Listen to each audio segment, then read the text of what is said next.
Yang kita bilang ada New Year, New Chapter, New Beginning. Jadi sudah merupakan suatu tradisi di dalam kehidupan kita, umat manusia, untuk memulai tahun yang baru dengan goal, janji, atau tujuan yang baru. Ya biasa lah, kalau di bahasa Indonesia dibilang New Year Resolution. Kalau keluarga Batak sudah tahu lah itu, di tahun baru itu doanya panjang banget. Jadi seolah ajaib itu tanggal 31 malam itu. Dalam waktu 2 detik hidup itu berubah. Dari tanggal 31 Desember jam 23.59 sampai tanggal 1 Januari seolah-olah itu semuanya baru. Dan kebanyakan orang selalu mencoba sesuatu yang baru dengan suatu milestone atau suatu titik awal, di mana kebanyakan orang ambil, oh tahun baru new beginning. Kalau anak sekolah, kelas yang baru. Kalau kebanyakan kita yang udah nggak sekolah, tahun yang baru. Jadi ini merupakan suatu hal yang sangat baik dan dilakukan oleh hampir semua orang di dunia, baik orang percaya maupun bukan orang percaya. Nah, poinnya yang saya mau share pada sore hari ini adalah apa yang membedakan antara tujuan orang percaya untuk berubah dengan tujuan orang yang belum percaya. Nah, diharapkan dengan kita merenungkan kebenaran firman Tuhan pada sore hari ini, semoga bermanfaat bagi saya dan saudara sekalian, sehingga kita dapat mengerti esensi perubahan yang dimaui oleh Tuhan kita. Untuk kita mengerti mengenai poin ini, kita pada awalnya, poin 1 atau catatan pertama, kita harus mengerti siapa kita. Tanpa kita mengetahui siapa kita tidak akan pernah bisa berubah. Jadi poin pertama adalah kita semua adalah hamba Tuhan. Itu yang perlu kita sadari. Di 1 Petrus 2 ayat yang kelima, mungkin bisa ditampilkan, saya akan bacakan. Dan biarlah kamu juga dipergunakan sebagai batu hidup untuk pembangunan suatu rumah rohani, bagi suatu imamat kudus, untuk mempersembahkan persembahan rohani yang karena Yesus Kristus berkenan kepada Allah. Ini penting untuk kita garis bawahi mengenai kebenaran firman Tuhan dari kitab 1 Petrus ini. Dalam perjanjian lama, kita tahu bahwa seorang imam itu melakukan 2 hal. Pekerjaannya hanya 2 hal. Yang pertama, dia memiliki hak spesial atau privilege untuk berbicara langsung dengan Tuhan. Jemaat hanya bisa berbicara dengan Tuhan melalui imam. Yang kedua, tugas seorang imam adalah melayani jemaatnya. Sehingga imam itu tidak bisa melakukan hal yang lain. Dia hanya melayani jemaatnya. Sehingga disebut suku Lewi dan tidak melakukan hal yang lain selain melayani rumah Tuhan. Namun, dengan kematian Tuhan Yesus di kayu salib, itu ditandai dengan tirai bait Allah yang robek. Ini bukan suatu hal yang simple. Tiang yang robek itu menandakan bahwa kita sebagai orang percaya sekarang memiliki akses langsung ke Tuhan dan melayani jemaat. Kebanyakan orang hanya melihat dengan tirai yang robek itu sekarang kita bisa berbicara langsung pada Tuhan. Namun kita lupa poin yang kedua, bahwa pada saat yang bersamaan kita juga bisa langsung melayani jemaat. Jadi saudaraku, tidak usah kita menjadi pastor atau evangelis atau apapun itu namanya untuk melayani jemaat, untuk memberitakan firman Tuhan. Alkitab sudah berkata dengan robeknya tirai bait Allah, maka kita dapat berbicara langsung dengan Tuhan dan pada saat yang bersamaan kita dapat melayani jemaat. Itu intinya.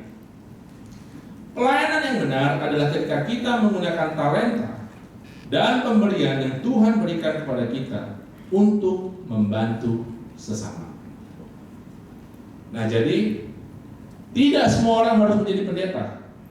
Tidak semua orang harus menjadi diakonia atau misi atau nabi atau pastor, apapun namanya. Kita semua adalah hamba Tuhan. Kita memiliki porsi kita masing-masing. Tidak ada seorang yang lebih tinggi dari yang lain. Saya kasih ilustrasi tentara. Ada jenderal, ada kopral. Bayangkan kalau perang jenderal semua, korporalnya nggak ada. Itu menang atau kalah tuh? Kalau kapal semuanya komandan, nggak ada yang mau di kamar mesin, jalan nggak itu kapal? Itulah ilustrasinya mengenai tubuh Kristus, mengenai tugas kita sebagai hamba Tuhan. Jadi kita tidak boleh menyombongkan diri kita lebih tinggi daripada yang lain, kita lebih rohani daripada yang lain. Tidak ada itu.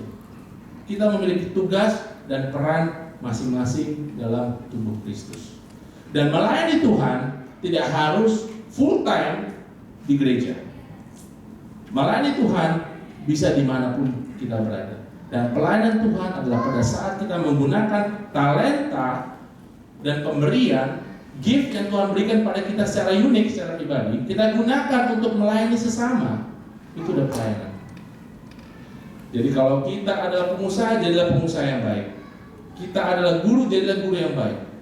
Kita adalah pekerja, jadilah pekerja yang baik. Bukan berarti pekerja itu lebih rendah daripada pastor. Tidak. Kalau jadi pastor pun, kalau pastor yang sembarangan ikut menyuap, nggak ada gunanya. Itu dan jadi kesaksian yang baik. Kalau jadi pastor pun jadi pastor yang benar. Jangan pastor cuma mau terima perpuluhan tapi tidak mau melayani jemaatnya. Itu bukan pastor yang benar. Itu pastor-pastoran katanya. Jadi itulah intinya. Intinya, sebelum kita dapat berubah, kita harus menyadari siapa diri kita. Bahwa kita semua adalah hamba Tuhan. Kedua, setelah kita tahu mengenai hakikat daripada diri kita, untuk dapat berubah, kebenaran yang kedua adalah kebenaran Allah akan memerdekakan kita. Ayatnya ada di Efesus 4 ayat 21-25. Mungkin dapat kita baca bersama-sama karena ini akan saya kupas dan saya kaji lebih dalam lagi. 1, 2, 3. Karena kamu telah mendengar tentang Dia dan menerima pengajaran di dalam Dia menurut kebenaran yang nyata dalam Yesus, yaitu bahwa kamu berhubung dengan kehidupan kamu yang dahulu harus menanggalkan manusia lama yang menemui kebinasaannya oleh nafsunya yang menyesatkan, supaya kamu dibaharui di dalam roh dan pikiranmu dan mengenakan manusia baru yang telah diciptakan menurut kehendak Allah di dalam kebenaran dan kekudusan yang sesungguhnya. Karena itu, buanglah dusta dan berkatalah benar seorang kepada yang lain, karena kita adalah sesama anggota. Alkitab mengajarkan bahwa perubahan pribadi kita harus dimulai dengan kebenaran, karena kebenaran itu yang akan memerdekakan kita. The truth shall set you free. Rahasia keberhasilan untuk berubah bukan dari kemauan kita atau kekuatan kita, namun dari mengetahui dan menghadapi kebenaran dan fakta yang ada. Bayangkan kalau kita dengar yang motivational speaker, dia selalu bilang willpower, kemauan kita untuk berubah. Habis itu dia ambil lah dari Amsal kebanyakan itu. Tapi kita sebagai orang percaya, willpower itu nggak cukup. Yang paling penting kita harus tahu mengenai kebenaran firman Tuhan. Baik itu mengenai kehidupan pribadi kita, hubungan kita dengan sesama, dan sebagainya. Nah, jadi tadi yang pertama kita harus tahu hakikat diri kita. Kita semua adalah hamba Allah. Kemudian yang kedua, kita harus tahu bahwa kemerdekaan itu hanya datang dari kebenaran firman Tuhan. Tidak ada yang lain. Kalau kita belum bisa menyamakan dua persepsi ini, kita nggak akan pernah bisa berubah. 2 Timotius 3 ayat 16-17 nanti boleh dibaca. Jelas mengatakan bahwa firman Tuhan adalah kebenaran. Dan kita tahu Alkitab adalah firman Tuhan. Jika A maka B dan B akan C, maka A adalah C. Karena berarti Alkitab adalah kebenaran. Jadi sebetulnya nggak perlu repot saudaraku. Kadang kita bilangnya benar salah itu relatif ya. Itu gray area, nggak ada yang gray. Baca aja Alkitab, kan dikatakan dengan jelas. Firman Tuhan adalah kebenaran. Alkitab adalah firman Tuhan. Dan bahwa Alkitab adalah kebenaran. Jadi kalau nggak ada di Alkitab berarti tidak benar. Itu aja. Kalau kita bisa mensimplifikasikan masalah ini, hidup itu nggak ribet. Dan kita nggak perlu cari hamba Tuhan A, B, C, D, E, F, G. Begitu kita ada masalah, baca Alkitab, jawabannya ada di Alkitab. Jadi tidak perlu kita mencari orang, tapi kita cari adalah Tuhannya. Intinya, untuk dapat berubah, kita harus mendalami Alkitab. Kita, pribadi lepas pribadi, harus memiliki waktu saat teduh untuk merenungkan firman Tuhan. Pada aku, share sedikit, ini memang tidak gampang ya. Apalagi kalau udah mulai baca kitab Imamat, mau direnungkan juga pusing di situ. Dan saya yakin itu bukan saudara saja, semua orang juga begitu. Namun kita harus percaya pada saat kita membaca kebenaran firman Tuhan itu, kita membaca Alkitab, ada kuasa yang mengalir dari kata-kata yang kita baca itu masuk ke dalam roh kita. Kuasa itu tersimpan dan pada saat kita membutuhkan itu pasti akan keluar tanpa kita sadar. Jadi intinya jangan malas baca Alkitab. Kita kan paling enak gampang nelfon, Pak Pendeta, Pastor, doain saya dong, doain tanah saya laku, doain saya naik kelas, doain saya ujiannya bagus. Nggak apa-apa, nggak salah kita minta didoakan. Karena kita sebagai umat Tuhan juga harus saling menguatkan. Dan juga sebagai imam, sebagai pemimpin jemaat harus mendoakan umatnya, itu benar. Namun tugas kita itu tidak tergantikan. Kita tetap harus membaca Alkitab itu sendiri, pribadi lepas pribadi. Yang terburuk adalah kalau kita menyuruh anak kita baca Alkitab, namun kita sendiri nggak pernah baca Alkitab. Nah itu jangan sampai ada kejadian seperti itu di tempat ini, saudaraku. Yang ketiga, setelah kita tahu nih esensi itu dapat berubah, kita harus tahu bahwa kita adalah jemaat Allah, kita adalah hamba Tuhan semuanya di sini. Dan kemudian yang kedua, kita tahu bahwa kemerdekaan Allah akan memerdekakan kita. Sekarang pertanyaan kita praktisnya, kita bicara tahun baru nih Pak, kita bicara perubahan. Bagaimana kita dapat berubah di tahun yang baru ini? Dari monyet menjadi ayam kan? Di monkey bisnis kita buang, kita bisnis ayam. Jadi ayam goreng banyak nih gitu. Untuk berubah, kita harus mengambil keputusan atas pilihan-pilihan yang ada. Jadi berubah itu nggak repot. Cuma kita ngambil keputusan. Tuhan itu menjadikan kita sesuai dengan gambar dan rupa Allah. Sehingga apa? Kita sebagai manusia dikasih kehendak bebas. Kita dikasih free will kepada kita anak-anaknya. Binatang nggak dikasih, saudara. Kita manusia dikasih free will. Jadi untuk berubah sebetulnya adalah it's all about making the right decision. Mengambil keputusan yang tepat atas pilihan yang ada. Dalam hidup selalu ada pilihan. Bohong kalau dibilang saya nggak ada pilihan Pak, saya harus melakukan itu paling bohong. Selalu ada pilihan. Ketika kita melakukan sesuatu ada pilihan. Walaupun ditembak, dikasih pistol di samping, tetap ada pilihan kan? Mau melakukan atau nggak melakukan. Jadi dalam hidup kita selalu ada pilihan. Apapun itu. Yang pertama, Efesus 4 ayat 22 menekankan kita harus membuang kebiasaan buruk kita yang lama. Jadi untuk kita dapat berubah di tahun yang baru ini, kita kubur jauh-jauh, kita buang jauh-jauh kebiasaan-kebiasaan kita yang lama, yang buruk, yang baik, yang bagus, jangan dibuang. Nah, mana yang buruk, mana yang baik, ya baca di Alkitab. Kalau ada kebiasaan kita yang sesuai dengan Alkitab, berarti itu kebiasaan yang baik. Kalau kebiasaan kita tidak sesuai dengan Alkitab, berarti itu kebiasaan yang buruk. Jadi nggak terlalu repot-repot. Kalau kata Gus Dur, gitu aja mau repot. Itu gampang. Kita buang semua kebiasaan kita. Kadang-kadang yang buruk itu belum tentu salah, saudara. Alkitab berkata, bangun pagi-pagi sehingga dapat banyak rezeki kan. Kalau kita tiap hari bangunnya jam 11, ya udah diambil orang dong rezeki kita. Nah jadi itulah mungkin kita mesti rubah itu. Bahkan ada filsafat Cina, kita harus bangun sebelum ayam berkokok, kita harus tidur setelah yang lain tidur, dan kemudian kita harus bisa makan apapun yang dimakan. Tapi itu bukan saling benar juga karena nggak terlalu alkitabiah. Tapi poin saya adalah ketika kita ada kebiasaan yang kurang baik atau buruk, itu harus kita tinggalkan. Kalau kita tidak bisa meninggalkan, percuma kita bilang kita mau berubah. Mau 10 kali tahun baru, mau lebaran kuda pun kita nggak akan berubah. Tuh, lebaran kuda ketawa nih semua. Dan yang kedua, kita harus percaya bahwa Tuhan akan bekerja di dalam kita selama kita bertujuan untuk memenuhi panggilan Tuhan. Itu ada di Filipi 2 ayat 13b.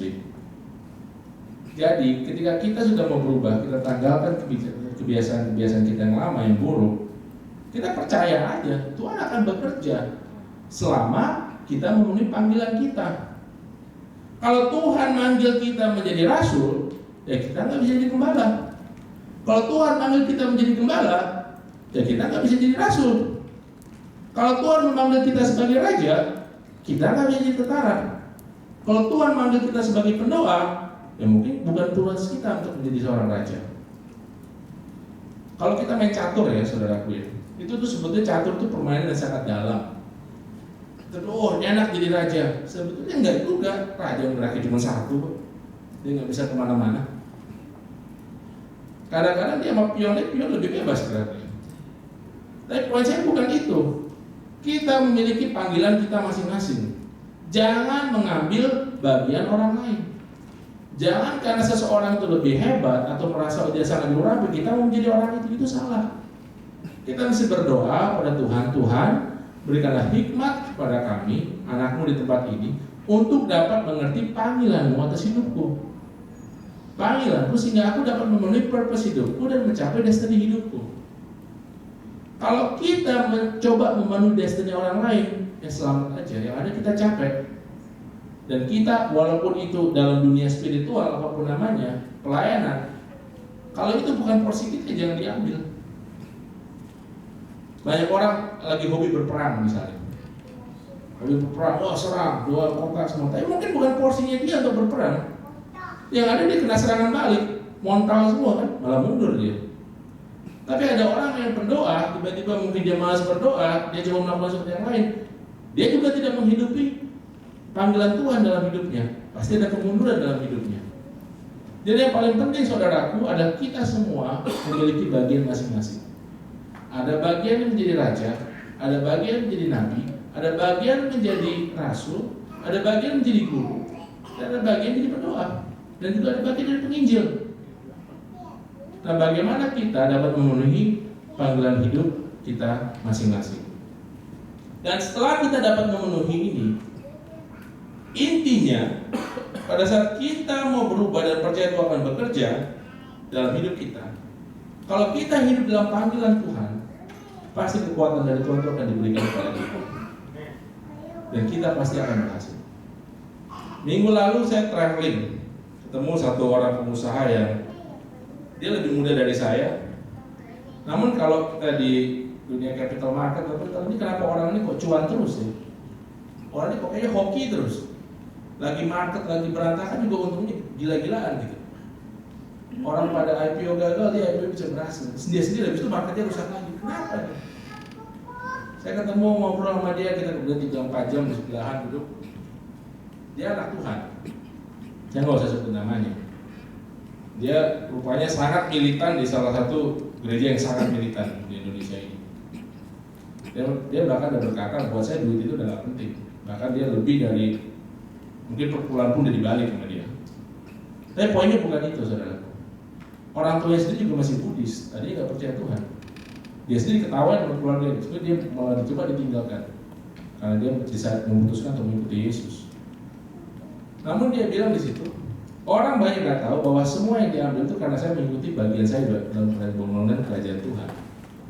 Bahkan orang bingung pada saat teks amnesti kemarin, dia nggak ada asetnya, karena asetnya semua dikasih buat Tuhan. Bukan berarti semua orang harus begitu, enggak. Itu panggilan dia, sehingga Tuhan mengizinkan dia cuan terus itu usahanya. Di saat yang orang lain tidak mungkin untung gitu. Dan itulah saya melihat bahwa akhirnya dengan dia begitu, dia menjadi garam dan terang.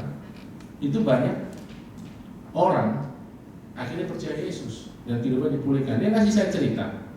Suatu saat dia lagi berdoa, rupanya di gerejanya mereka tuh ada tiap Sabtu dan Minggu tuh orang mau di gereja aja lagi sini. Dan kemudian mereka berdoa, tiba-tiba pada saat berdoa Tuhan bilang, oke, kamu harus pergi ke Kongo, Democratic Republic of Congo, itu in the middle of nowhere di Afrika. Dia bingung, Kongo ngapain, orang nggak ada kenalan apa-apa. Akhirnya dia cari-cari, dia Google, dia kemudian dia ada satu seminar di Kongo mengenai industri tempat dia berada. Dia di satu industri lah. Ada kebetulan ada seminar pada saat dalam beberapa minggu ke depan di tempat di negara itu. Akhirnya dia, kita ikut seminar. Dia bawa beberapa dari jemaatnya untuk ikut ke seminar ini. Walaupun ini seminar kerjaan ya, sekuler, nothing to do dengan pelayanan. Namun dari gembalanya, dari pusat, kamu kalau ke sana nanti harus berdoa di istananya presiden segala macam untuk kita tundukkan Kongo. Jadi pada saat dia datang tahun berapa itu saya lupa dia cerita. Airport itu sama warung beda tipis. Jalan itu masih berantakan. Kita bicara orang spiritual di sini, kita nggak bicara apa yang kasat mata. Dia datanglah ke sana, hotelnya pun udah walau-walau, itu jadi memang kondisi sangat jelek.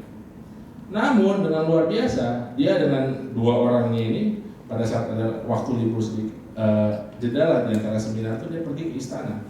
Istana tadi nggak boleh masuk, namun dia ngotot, saya mau foto-foto aja. Akhirnya lobby, tiba-tiba bosnya penjaga itu dari dalam keluar. Mau apa ini, mau foto?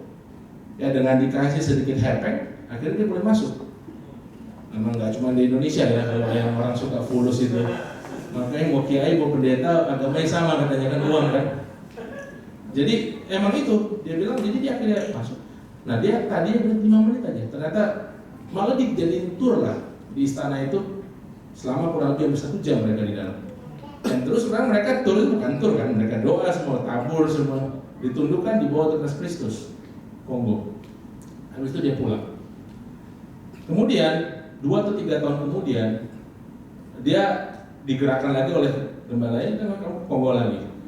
Namun kali ini dia udah bawa grup yang lain. Jadi anak rohani dia yang lain yang diajak. Yang menarik, begitu mendarat, airportnya udah sangat internasional. Jalannya udah mulus. Udah bukan Kongo yang sama dalam waktu 2 tahun. Itu sampai yang ikut temen dia, ini bohong nih Kongo nih, dulu bilangnya kan rusak, ini bagus begini. Nah itulah saudaraku. Itu yang kita nggak tahu mengenai peperangan rohani. Dan dia bukan pastor, dia pengusaha. Dia pergi ke sana juga untuk urusan pekerjaan. Namun dia tundukkan negara Kongo di bawah atas Kristus. Dia doakan, dia ambil bagiannya secara rohani, spirit tundukkan, sehingga berkat Tuhan dapat mengalir ke negeri itu.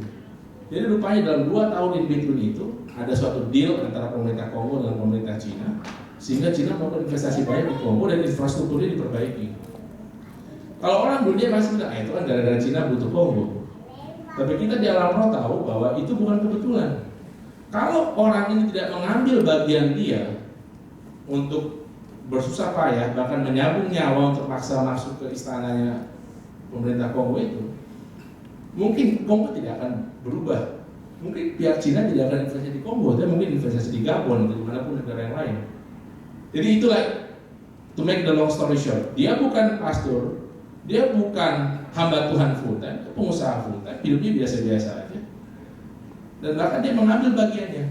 Nah sekarang kita harus menemukan apa bagian kita, apa Kongo di hati kita. Dan itu siapa yang tahu? Tuhan yang tahu. Kita harus intim dengan Tuhan.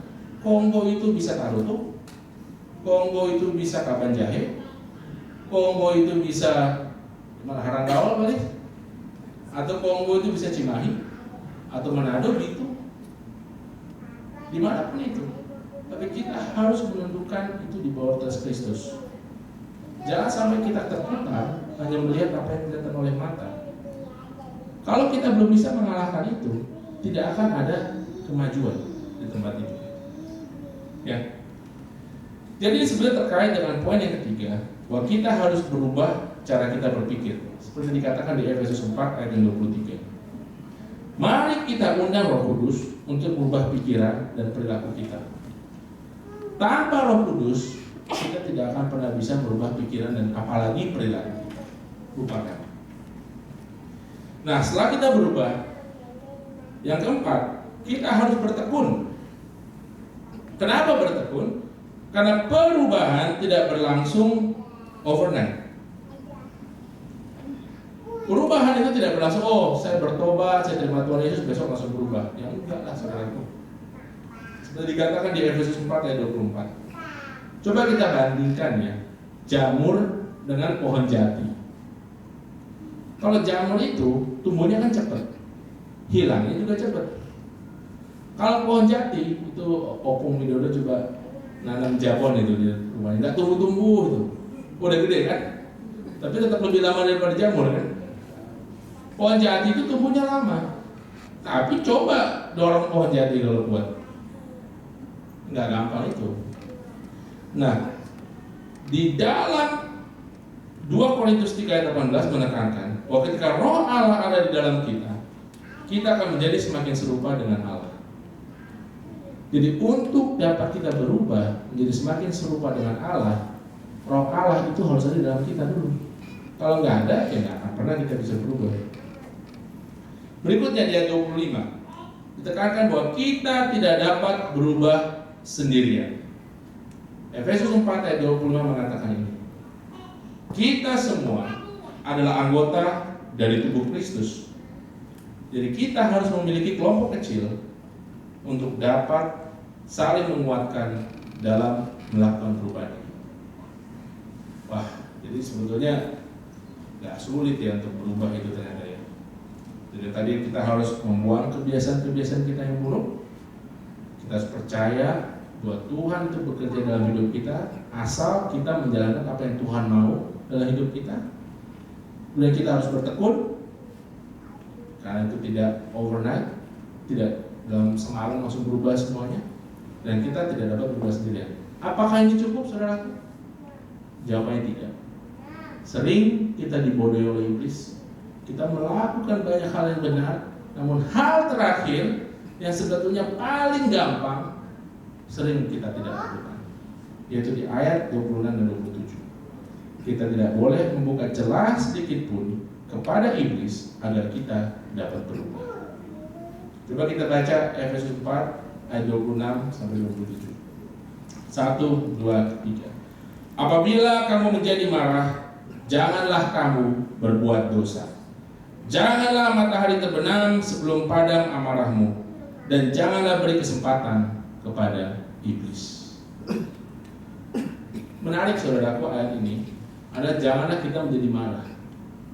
Ayat ini tidak bilang bahwa kita benar atau kita salah. Berapa sering kita dalam hidup kita menjadi marah karena kita dirugikan orang. Berapa sering dalam hidup kita menjadi marah karena kita yang benar, orang lain yang salah, kok dia malah rezeki lebih baik. Berapa sering dalam kehidupan kita masih memiliki dendam pada orang lain. Berapa sering dalam kehidupan kita masih memiliki kekecewaan, mungkin terhadap keluarga kita, terhadap mertua kita, terhadap ayah ibu kita, terhadap anak-anak kita, atau terhadap rekan kerja kita. Jangan sampai saudaraku, hanya karena kita tidak mau memaafkan, kita tidak bisa berubah. Karena firman Tuhan jelas mengatakan, walaupun kita sudah melakukan semua yang lain, kalau kita membuka celah sedikit pun, kita tidak akan pernah bisa berubah. Akhirnya kita jadi seperti hamster. Tahu kan hamster kalau lari kenceng, tapi di situ aja rodanya yang muter. Kita kan nggak mau jadi hamster. Kalau mau kita jadi Formula One kan, lari kan benar-benar lari kenceng. Jadi pesawat lari kita terbang. Kalau kita tidak bisa memaafkan, langsung ingat hamster. Jadi kalau saudaraku ada sedikit kesel sama orang, langsung pandanglah wajah hamster. Nah itulah kalian kalau nggak bisa memaafkan. Jadi intinya memaafkan itu tidak bisa dipisahkan dari yang lain, karena Tuhan taruh itu di satu bab yang sama. Hal untuk berubah. Kayaknya gak nyambung ya. Berubah itu kan soal diri kita ya. Kadang-kadang kita gimana sih memaafin orang dia yang salah, saya yang benar kok. Masa dimaafin dia dong minta maaf sama saya. Tapi lucunya Tuhan gak bilang soal salah benar, Tuhan bilang soal marah. Janganlah hati kita marah, karena kalau hati kita marah, kita gak bisa berubah. Jadi simple ya. Jadi kalau kita mau bicara berubah di tahun baru itu nggak usah repot-repot. Tadi formulanya tadi. Nah, sekarang kita maju satu langkah lagi lebih dalam. Apa yang harus kita lakukan setelah kita mengetahui rahasia untuk dapat berubah seperti yang di atas tadi? Untuk dapat melakukan perubahan yang terus-menerus, kita harus menanggalkan manusia lama kita yang telah terkorupsi dengan hal-hal yang buruk dan menggantikannya dengan kebenaran dan kekudusan Allah. Jadi caranya cuma satu, harus kita tanggalkan yang lama dan kita ganti dengan kebenaran dan kekudusan Allah. Nah, pertanyaannya adalah apa yang harus ditanggalkan? Banyak orang Kristen berpikir bahwa kita hanya berbicara mengenai hal-hal spiritual. Padahal Allah secara tegas telah mengajarkan bahwa manusia terdiri dari tubuh, jiwa, dan roh.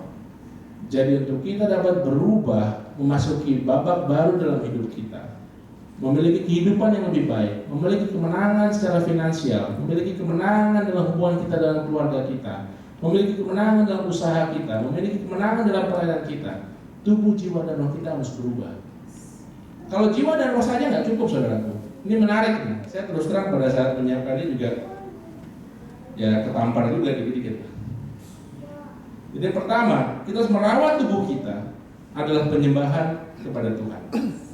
Kita baca di Roma 12 ayat 1. Karena itu saudara-saudara, demi kemurahan Allah, aku menasihatkan kamu supaya kamu mempersembahkan tubuhmu sebagai persembahan yang apa? Yang hidup, yang kudus, dan yang berkenan kepada Allah.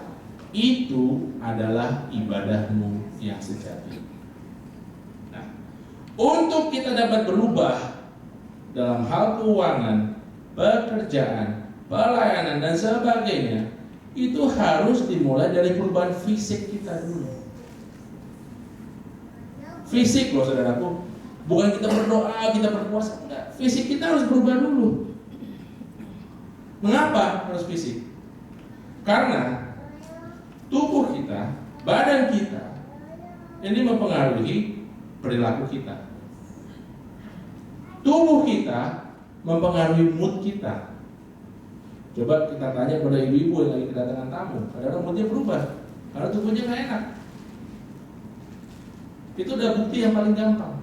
Coba kalau Pak Philip lagi memuji Tuhan, tiba-tiba saya tusuk pakai paku di belakang, apakah masih bisa memuji Tuhan dengan baik? Nggak bisa kan? Karena apa sih? Jadi tubuh kita mempengaruhi mood kita, tubuh kita mempengaruhi motivasi kita. Paling enak lihatnya kalau orang udah terbaring di ICU, motivasinya juga terserahlah Tuhan. Terserah Tuhan bila waktu bantu panggil. Beda dengan orang yang masih segar, baru keluar, ayo kita mau mana, kita mau misi kemana? Karena tubuh kita itu mempengaruhi motivasi kita. Itu bisa dibuktikan. Tubuh kita itu mempengaruhi aspek psikologis kita. Jadi tubuh kita ini harus kita jaga, karena itu mempengaruhi psikologi kita. Tanpa kita menjaga tubuh kita, kita tidak akan pernah bisa berubah. Nah, Alkitab mengatakan bahwa tubuh kita adalah persembahan yang hidup. Ini menarik saudaraku, persembahan yang hidup. Mengapa? Apa sih masalah utama dari kata-kata persembahan yang hidup? Adalah karena dia hidup, dia dapat berlari menjauhi altar. Karena dia hidup, dia bisa keluar dari gereja. Kalau persembahan ini berupa bunga ini, ya dia cuma bisa di sini aja. Coba kalau persembahan itu Pak Philip saya suruh maju, saya diemin ya, pasti kan dia juga lari keluar lama-lama. Karena itu adalah persembahan yang hidup. Itulah masalahnya saudaraku. Karena hidup, tubuh kita dapat bergerak menjauhi kebenaran Allah. Kita selalu melakukan ini dalam kehidupan kita, baik kita sadar maupun tidak. At one point kita selalu bergerak. Kita masih memiliki keinginan dan kita adalah manusia, dan itu membuat keadaan kita bergerak. Jadi, apa yang harus kita lakukan untuk dapat mempersembahkan tubuh kita kepada Tuhan? Ada 3 hal. Yang pertama, kita harus memurnikan diri kita. Di 2 Korintus 7 ayat 1. Saudara-saudaraku yang terkasih, karena kita sekarang memiliki janji-janji itu, marilah kita menyucikan diri kita dari semua pencemaran jasmani dan rohani, dan dengan demikian menyempurnakan kekudusan kita dalam takut akan Allah. Nah, ini termasuk kita harus memurnikan kita dari hoax. Apalagi di chat grupnya Kristen tuh paling rame tuh, ini. Saudaraku, itu bukan ya kita ngapain kita perlu yang oleh Habib A, Habib B, Habib C, Habib B, pusing. Mau demo ini, mau demo itu, demo masak, saya nggak peduli deh. Tuhan sudah berkata dengan jelas di firman-Nya, di Alkitab, yang kita sudah percaya kepada Tuhan, adalah kita harus memurnikan dari semua pencemaran jasmani dan rohani. Jadi kalau ada yang nggak penting, yang harus dibaca. Begitu dibaca itu pasti mempengaruhi pikiran kita. Dan yang lebih penting lagi buat kita anak Tuhan di tempat ini, kalau kita tidak bisa yakin 100% benar, ini nggak usah diteruskan. Pertama, paling simpel, ngabisin memori orang. Nah, itu paling gampang. Yang kedua, pada saat sebelum kita meneruskan, apakah kita yakin ini sudah benar 100% atau tidak? Yang ketiga, apakah ini kalau kita teruskan memberi manfaat pada yang membacanya? Kita pikir filter sederhana aja. Kenapa? Karena kalau kita mengambil bagian yang dapat merusak kekudusan orang lain, kekudusan itu bukan kita bicara nggak boleh melanggar firman Allah. Ini enggak, kita taruh sampah dalam pikiran orang itu juga tidak bisa kudus. Ya nggak usah dilakuin. Ya. Yang kedua, kita harus merawat tubuh kita.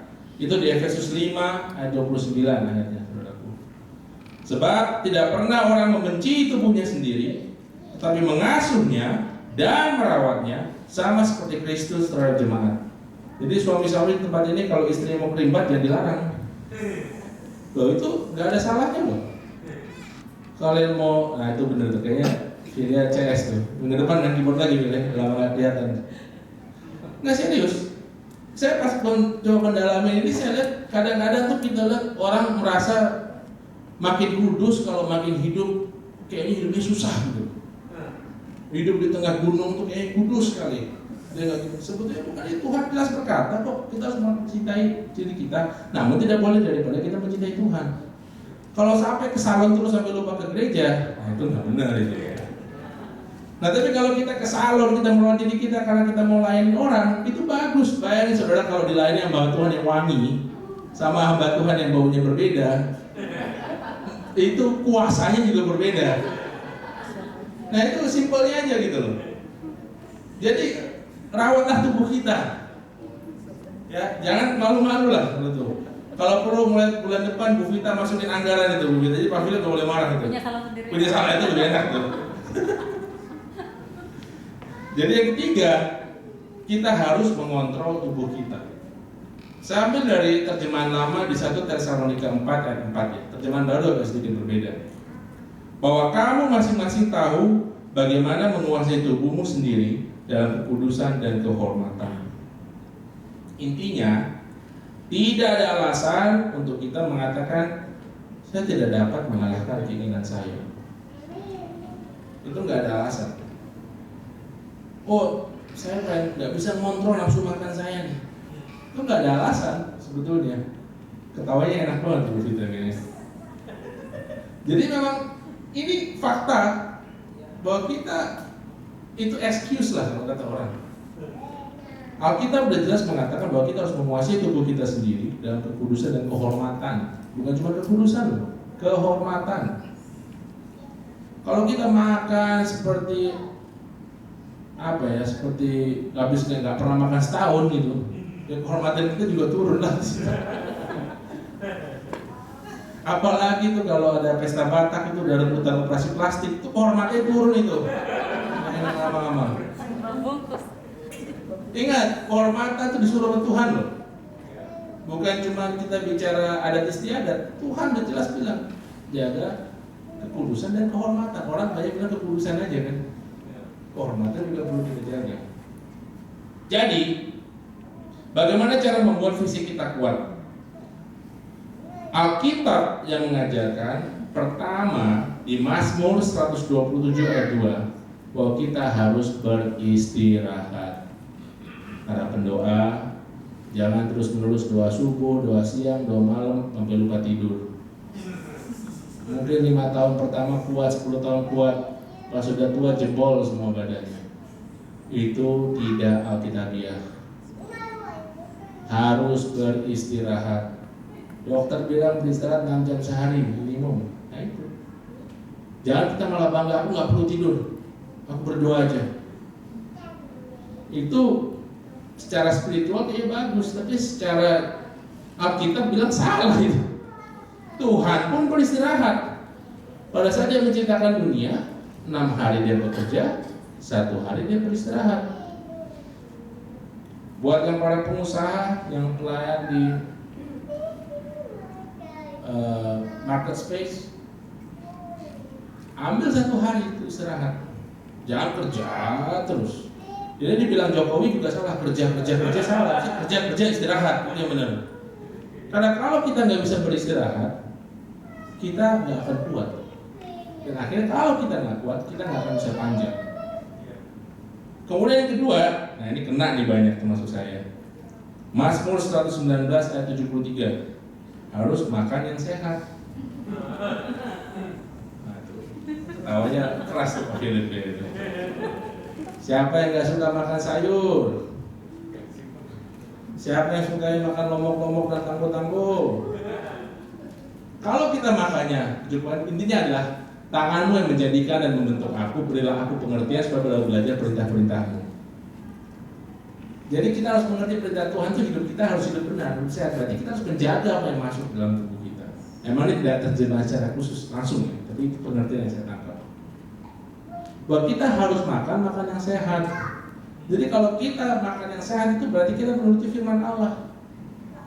Pada saat ya sekali-sekali boleh lah, tapi jangan tiap hari gitu kan, kita makan durian dan panggang terus Pak Philip. Itu bahaya itu. Nah kalau sekali-sekali itu boleh, semuanya dalam proporsinya. Tapi makan yang sehat itu juga diperintah oleh firman Allah. Dan yang ketiga, di 1 Korintus 6 ayat 20 kita harus berolahraga. Jadi berolahraga itu juga menuruti firman Tuhan di Alkitab. Jadi jangan larang anaknya kalau mau berolahraga, Bapak Ibu. Tapi main game bukan olahraga ya. Olahraga itu benar bergerak itu Kevin. Jadi main game bukan olahraga. Jadi bagaimana kita harus dalam menjaga fisik yang kuat, kita harus beristirahat, kita harus makan yang sehat, dan kita juga harus berolahraga. Itu kita bicara fisik tubuh. Kemudian kedua, kita harus memenuhi hidup dan jiwa kita dengan cinta kasih atau love. Kita baca di Roma 12 ayat 9 sampai 10. 1, 2, 3. Hendaklah kasih itu jangan pura-pura. Jauhilah yang jahat dan lakukanlah yang baik. Hendaklah kamu saling mengasihi sebagai saudara dan saling mendahului dalam memberi hormat. Jadi saudaraku, kalau ada orang bilang pada kita Assalamualaikum, itu benar. Shalom, itu benar. Kadang kita papasan ya, kalau dia nggak tegur gue dulu, gue nggak mau tegur, itu salah. Karena Tuhan bilang di sini di Alkitab loh ya. Hendaklah kamu saling mengasihi sebagai saudara dan saling mendahului dalam memberi hormat. Dia nggak bilang harus berenya dulu atau harus hula-hulanya dulu. Nggak ada itu. Kita harus saling mendahului. Jadi yang benar itu kalau ada rebut-rebutan tuh. Shalom tulang, shalom bere. Atau boleh juga. Kita saling mendahului dalam memberi hormat. Sebetulnya hormat itu bukan berarti cuma perkataan nih. Sebetulnya ini maknanya lebih dalam lagi, saudara. Kita hanya bisa memberi hormat pada orang kalau kita mengasihi orang tersebut. Kalau kita tidak ada kasih dalam hati kita, nggak akan bisa, sulit. Kita semua masih hidup di dunia kok. Kalau hati kita, jiwa kita tidak dipenuhi dengan kasih, kita tidak akan pernah bisa menyapa orang, apalagi yang kita quote-unquote benci. Nah, intinya adalah kita harus dipenuhi dengan kasih. Kenapa? Karena love atau kasih adalah satu-satunya hal yang dapat merubah hal-hal yang tidak dapat diubah. Love can change the unchangeable. Mengapa bisa begitu? Karena kasih itu memulihkan, kasih itu menguatkan, kasih itu menyegarkan jiwa, dan kasih membaharui kita. Kasih adalah energi yang terkuat di alam semesta ini. Mengapa?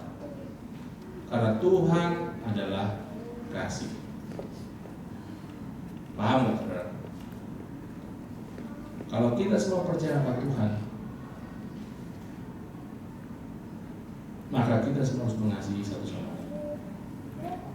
Kalau saudara tidak bisa mengasihi orang yang menyakiti hati Anda, sama dengan Anda belum percaya Tuhan.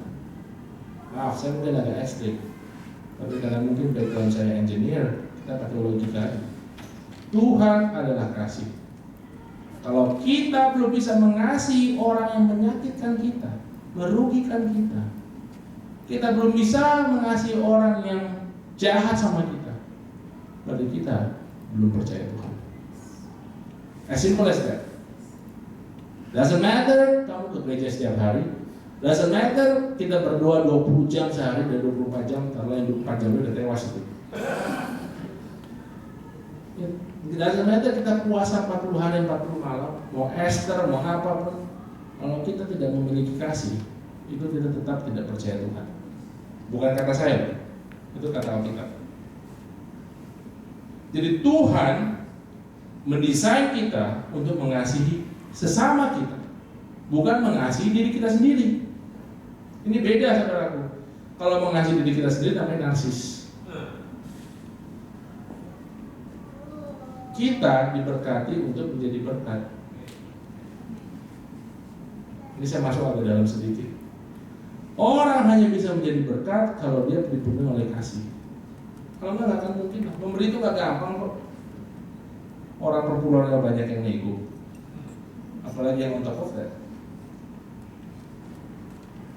Tapi begitu kita percaya bahwa kita semua adalah custodian, kita ini cuma dipercaya memegang, dan kemudian bahwa Tuhan adalah kasih, dan kita bisa mengasihi orang yang merugikan kita, disitulah kita menang. Dan itu tidak gampang, namun disitulah kita dapat menang dan mengalahkan iblis. Jadi Tuhan mendesain kita untuk mengasihi sama kita, bukan hanya diri kita sendiri. Kita, namun ini penting ya saudara, tidak akan dapat mengasihi sesama kalau kita lelah. Tidak akan mungkin. Kalau fisik kita nggak kuat, kita nggak akan bisa mengasihi sesama. Itu nggak akan mungkin. Mengasihi kenapa? Karena mengasihi sesama itu mengambil energi yang banyak dari hidup kita. Saudara, mau pergi ke pelayanan, emang gampang pelayanan.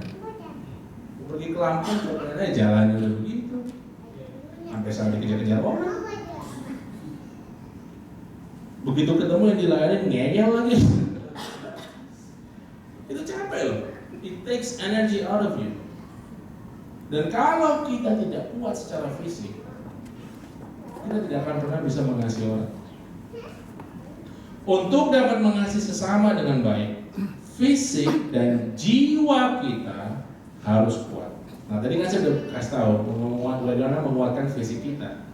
Sekarang bagaimana kita menguatkan jiwa kita? Ternyata ada juga rumus di Alkitab. Untuk menguatkan jiwa kita, Alkitab mengajarkan ada 3 hal. Itu yang saya ketemu, mungkin kalau dipelajari lagi bisa sampai 10 ya. Yang pertama, di Markus 6 ayat 31. Kita harus mengambil saat teduh pribadi. Kenapa harus mengambil saat teduh pribadi? Bukan saat teduh secara grup atau bahkan suami istri pun tetap harus ambil pribadi. Karena kita percaya semua. Seperti tadi kalau saat kita melayani, kita mengeluarkan energi. Pada saat kita berdoa dengan Tuhan, secara khusus kita menerima energi dari Tuhan. Ini penting saudaraku. Jadi mungkin bisa dimulai nih perubahan nih. Kalau kita mau jadi semakin sukses di tahun ke depan, mulailah dengan saat teduh pribadi. Bukan saat teduh keluarga saja baik, tapi belum cukup. Saat teduh pribadi itu sangat penting. Nah, kemudian yang kedua, ini mungkin agak nyeleneh juga nih. Di Matius 11 ayat 19, kita harus dapat rekreasi dan menikmati hidup kita. Rekreasi itu kalau dalam bahasa Inggrisnya apa? Recreation. Menciptakan lagi. Kalau hidup kita ini tidak pernah rekreasi dan kita tidak pernah menikmati hidup kita, bohonglah kita bisa melayani orang lain. Jadi buat para hamba Tuhan di sini, kalau kita melayani orang, bukan berarti kita harus menyiksa diri kita. Zaman dulu kan ada orang semakin menyiksa seperti mati. Enggak. Tuhan Yesus mengatakan kita justru harus menikmati hidup, kita harus rekreasi. Namun tetap dalam kebenaran Tuhan. Bukan juga melakukan hal yang salah. Jadi kalau misalnya ada anaknya atau istrinya atau suaminya minta liburan, ya diiyain lah. Jangan, oh nggak boleh, kita harus berdoa. Berdoa bisa di mana aja kok. Itu penting loh. Kadang-kadang kan, oh nggak bisa, apalagi kalau yang mohon maaf ya dari suku ibu saya sudah kasihan itu. Zamannya itu udah berbeda, saudara. Di kampung dulu, itu mungkin kegiatannya di kampung.